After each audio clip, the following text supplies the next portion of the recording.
In today's video, I am going to do quick overview of shoulder girdle anatomy, shoulder girdle bones. First thing first, where is shoulder girdle? Well, shoulder girdle is composed by three bones. First bone is this one. This is clavicle. Clavicle. Next one is this one. This is scapula. And last one is this one. This is humerus. These three bones compose shoulder girdle. Then, these structures are so important to talk about shoulder joint.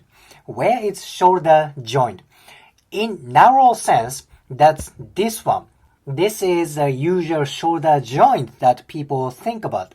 So, this is shoulder joint. Specifically, this joint is called glenohumeral joint.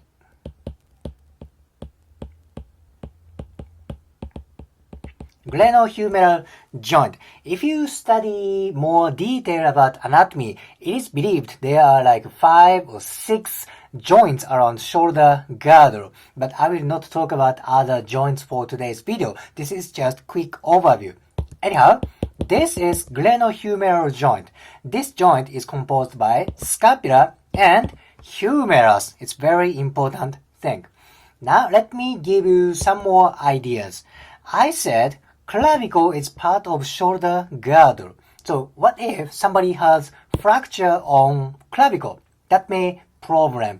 If you know somebody who has had clavicle fracture or you might have had clavicle fracture, it's so hard to bring shoulder or arm up if you have clavicle fracture. Yep, that is that painful. That is that hard to move arm and shoulder. Thus, clavicle has important role for shoulder movement, right? Thus, clavicle disability, lack of movement clavicle directly affects for shoulder joint. So like a clavicle, scapular movement is also important for shoulder joint. Why is that? Because scapula is part of glenohumeral joint, shoulder joint. So when muscles around the scapula get tight, that decreases movement of scapula. When scapula doesn't move, shoulder doesn't move. Then, I want to add one more thing. Scapular movement is crucial for shoulder joint. When shoulder joint moves, when humerus move, scapula also needs to move. So there is a relationship between scapular movement and humeral movement. So if scapula doesn't move, shoulder, humerus doesn't move. Very important.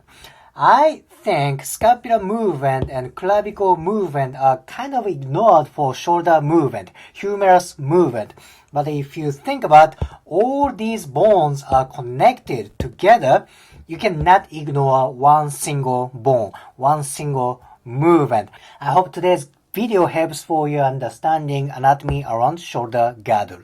If you liked today's video, please hit the like button, comment and subscribe.